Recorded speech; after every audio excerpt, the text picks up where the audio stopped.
Will Sergio Perez really be at Red Bull in 2024?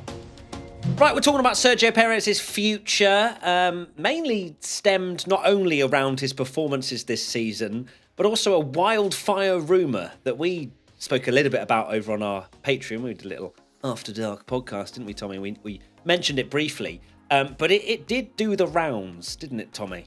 It did. We'll go into this later, but it did the rounds so much that, it's gone massive over all social media and to the point where Sergio Perez's camp kind of responded to it. That's how kind of big it went. Let's dive into it then. So there were rumours, and that's what we're going to say they definitely are now, and it was spread on Reddit a few days ago where someone posted something saying that the Scuderia, something like that, Telmex high-ranking employee had told them at a dinner party that Sergio Perez would announce his retirement at the Mexican Grand Prix, which, wow, that would have been a bombshell and a half, would it have not? Of all places as well, like not only losing the seat, but the rumour was retirement. The rumour being that essentially like Red Bull had told him that he was going to leave, and then that's kind of triggered him to announce his retirement at the Mexican Grand Prix, which would have been quite the bombshell.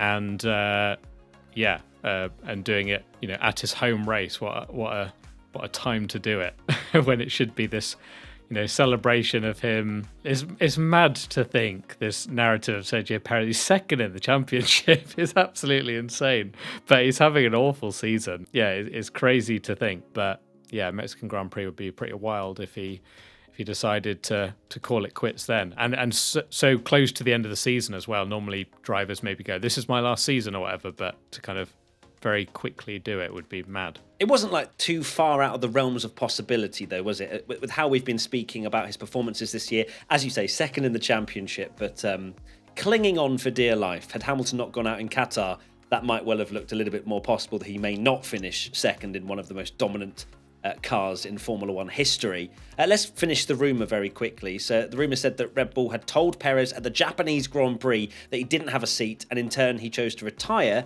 due to the lack of seats available, and also his fourth child recently being born. Which, look, if he lost his seat, for next year he would literally have to take a Williams seat or nothing.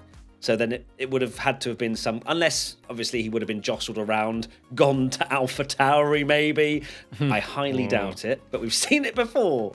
Yeah, I don't know. Yeah, the rumor did actually it was a very believable rumor, I think, in terms of like, the source, the fact that it was Mexico, he wanted to announce it, and then, kind of alluding to the fact that because he was told in Japan, that's why he's had an absolute when you say the stinker in source, Japan. by the way, you mean not like not the actual source, but the source that was claimed. The claimed the source. Sorry, Reddit. I really took that and thought, yes, sorry. Reddit is a believable place. The claimed source, rather than being like, oh, mate down the pub told me that Perez is retiring. It was, this whole like, it was just a dinner party. I was told at a dinner. It was a posh version of my friend that works in F1 down the pub told me this. So, and obviously the internet being the internet, everyone lost their minds and were like, oh God, is this happening? It doesn't look like it's going to be happening. As the rumours were addressed, Perez's social media and PR representative, Luis Alberto Aguirre, he posted a series of laughing emojis the day of the post. It was no context. A litter of laughing emojis, and that was it. You can take of that what you will. One, he might be actually laughing because it's hilarious, like wildfire rumour. Or two, he's laughing and it's one of those memes where he's got the mask in front of him and it's actually crying behind the laughter because the whole plans have been scuppered. One or the other. And he doesn't have a probably job for next year. Yeah. No.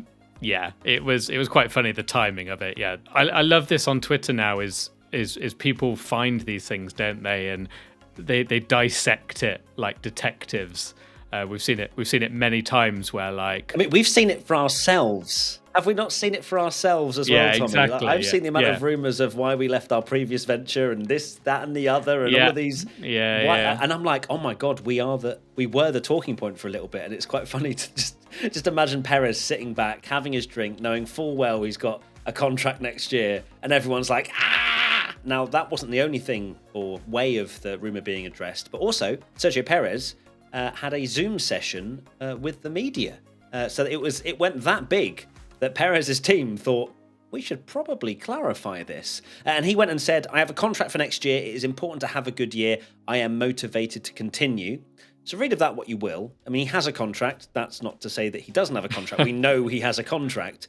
It is important to have a good year. Well, does he mean the rest of the year, or does he mean for next year to have a good year? Again, make of that what you will. And then I am motivated to continue. I'm sure he is. He then continued to say, I want to continue for more years because I think I still have a lot to give in Formula One. I want to stay in F1 for at least another 3 to 4 years. I mean, I'm not disputing any of that, but I know Red Bull can just set that alight and be like, see you later, mate, if they wanted to. And that's why we're talking about it today, Tommy. How safe is Perez's seat? This is the thing. It's Red Bull. And it's not even been a case of like, well, we've literally seen it already this year with Red Bull because they got rid of De Vries, mid-season. Sergio Perez is arguably performing worse than De Vries in terms of like the team he's in when you compare him to his teammate, really, which is why there's so much pressure on Perez. But of course, this team has been known to make brutal, if not a lot of the time comes to be correct decisions, and that's why they're successful. But they're no doubt have made some brutal decisions before. This is the thing that Sergio Perez always mentions, and it gets said all the time, where it's like, I have a contract. It's like Nick De Vries had a contract, Pierre Gasly had a contract, and I remember, I think it was just before Gasly left. It was like Gasly's seat is safe, and then 2 weeks later, Red Bull have put Albon in instead and demoted Gasly back to Toro Rosso. Contracts can be broken, like we have seen many times in Formula One. Yeah, it can happen, particularly if his form continues the way it does. I find it fascinating, this whole Red Bull second driver situation, because it just keeps happening. Over and over and over, they have this problem with the second driver, and I don't think it's the talent that is the issue here. We know that Gasly, Albon and Perez on their day are very, very talented drivers. And you just think, you look back across the whole of the Red Bull history of the team, which obviously isn't massive, but can you name me one driver that has had a slump against their teammate and then picked themselves back up? It's always been a snowball effect which leads to their termination of their contract. And the mad thing about the Perez one is that, obviously Gasly and Albon lasted a fairly short time and didn't start off particularly great, and you thought they're going to improve. Perez did all right. He started off, and he has been there, 3 years now, and he is so much worse than he did when he started. It feels a lifetime ago to think they were on, pretty much equal points and had got 2 wins each to start the season. It's absolutely maddening to think. I don't deny that the car is gone towards more Max's driving style and stuff, and you can't really blame them for it because the guy's won 10 races in a row and going to have one of the greatest seasons in the history of the sport. And then you can't really use that excuse too much because the thing we say about the greats is adaptability. And clearly Perez has just lost all confidence in that car. It's gone away from him. I've heard even talks that he wanted to literally drive an old spec car, which is impossible because teams don't bring 2 different cars to Grand Prix anymore. But Perez wanted to literally say, get me what the RB19 was like in Baku or whatever. I will have that one. I don't care if it's meant to be better. I don't care if it's meant to be better. I will drive that one, which you might even argue if he was driving that one, he might finish 2nd, 3rd, 4th in races rather than going out in Q3 all the time. Q1 all the time and having these issues. So it's not going well for him, to say the least. It certainly isn't. Even though the rumour that we've spoken about, we all both of us, we spoke about it. We were like, it's probably absolute tripe. But it starts that sort of whirring in your brain about what could happen if Perez's seat isn't safe for next year. Because if Perez, there's a vacancy at Red Bull all of a sudden, what on earth happens then? You then wonder, would it be Daniel Ricciardo that then takes into that seat in 2024? And then you've got plenty of other drivers that are waiting in line, not only for the Red Bull seat, but the sort of domino effect that would then would cause in the driver market. And all of a sudden, there is a seat free, and a lot of drivers that are all looming down like some sort of eagle, ready to pounce.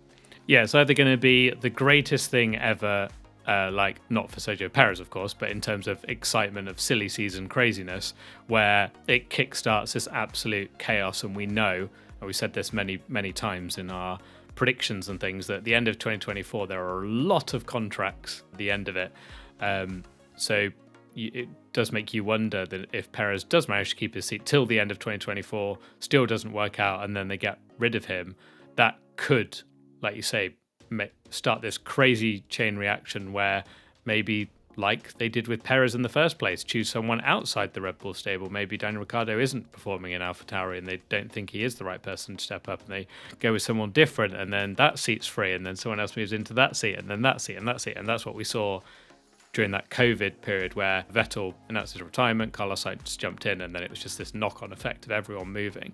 Or we just get the simple option that Perez loses his seat, and then it would be a case of Daniel Ricciardo jumps up, and then maybe Lawson goes, well, now I can have the AlphaTauri seat. But then I guess Red Bull have to weigh up, if Perez continues on this form, are they in the situation where they just flat out go, you're gone? Or does he have the same thing that we've seen before where you get demoted to AlphaTauri? I personally can't see that happening. It's absolutely fascinating to think what could happen. And I don't think it's out of the realms of possibility that we might see it in some form. You asked the question of Daniel Ricciardo, does he deserve to go to Red Bull straight away? Has he even proved himself to say that he's got enough talent? Barely had a chance, right? Back in this car. Or would it, Yuki Tsunoda, could he have just strolled into a Red Bull seat? Would he be more apt to get into that role? And then I think as well, if we didn't have these last sort of 5, 6, 7 races, however many it's been, where McLaren have been good, I think Lando Norris is at the top of that list if this all sort of starts kicking off. And we are talking about ifs, buts and maybes right now, but we did a poll where we said, if Perez's current form continues for the rest of the year, do you think he'd still drive for Red Bull in 2024? And 84% of you said no. So a lot of you think that question was worded continues, even with a contract, which says it all, really. That's a lot. Absolutely maddening, isn't it? It's maddening to think that. But clearly, a lot of people believe this might actually happen.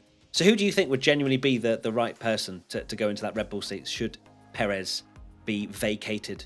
I'd say Daniel Ricciardo, but the interesting thing, and I do wonder how much Red Bull have thought this themselves, is his injury has really scuppered their plan. And, because Ricciardo was coming in to put the pressure on Perez, whereas now Perez is still underperforming. And you'd argue that maybe if Daniel Ricciardo had not got injured, carried on and was maybe good, then I think Perez's seat would be under a lot more pressure for them to even just do it in 2024. But Daniel Ricciardo still hasn't had a chance to really prove himself yet. Yeah, it's going to be fascinating because even with that contract, and I just go back to this every time, but it is absolutely mental that Perez could lose his seat whilst finishing second in the Drivers' Championship when that is literally his job. And you've got to think that Daniel Ricciardo has, while it was a very long time ago, is one of the only drivers that has gone up against Max Verstappen in that seat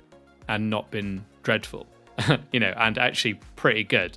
And even when, I think in end of 2018, when that car, it was clear that the team was going more towards Max, the car was going more towards Max, and there was a reason why it was going that way. His form was amazing at the end of 2018. He was finishing on the podium, he was getting race wins and things like that. But Daniel Ricciardo was finishing those races in 4th and 5th. That's exactly what Perez need to be doing, not 15th, not crashing into Magnussen, not getting 6,000 track limit penalties. They just need someone that can drive that car, not be a complete disaster. Yeah, exactly. Yeah, you say about, Perez is doing everything that's needed to be done with him, finishing second, helping Red Bull to seal the Constructors' title, although he literally didn't need to turn off the whole season for that to have happened. But it's whether you look at it at the near term or you future-proof the team.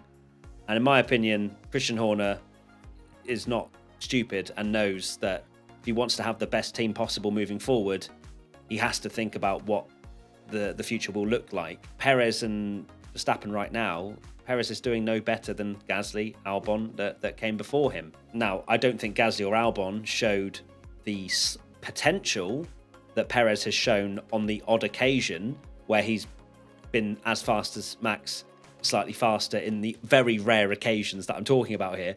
But at least he's done that, which might be a slight saving grace for him when it comes to next year, because they know it is in there somewhere.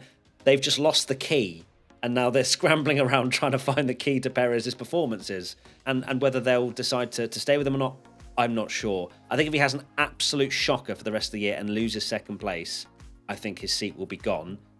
But if he doesn't lose second place and he just finishes like third or even fourth, maybe fifth, in and races, doesn't embarrass the team, in races, I think that's probably where they'll maybe decide. I personally think he will be safe for 2024. But I think I think this has now got to the point where he really, and maybe this is what he means himself, where it's like, it is important to have a good year. Yes, it is this year, but next year he really has to start delivering, because my God, if his form is the same going into the first few races, and he's, imagine we get to the first race of the season and he gets knocked out in Q1 again, it would be like, what on earth? I could see him. And we might see a mid-season driver swap. Or the quickest driver swap ever in the history of F1. Yeah, maybe. Yeah. Okay, well, that is it. Thank you, everybody, for watching and listening to this Sergio Perez chat about his future, what will happen. Let us know in the comments what you think, because we want to hear your opinions. We've seen a lot of poll results, but we want to see some explanations as well. So be sure to get involved with that. See you very soon. Bye. Bye.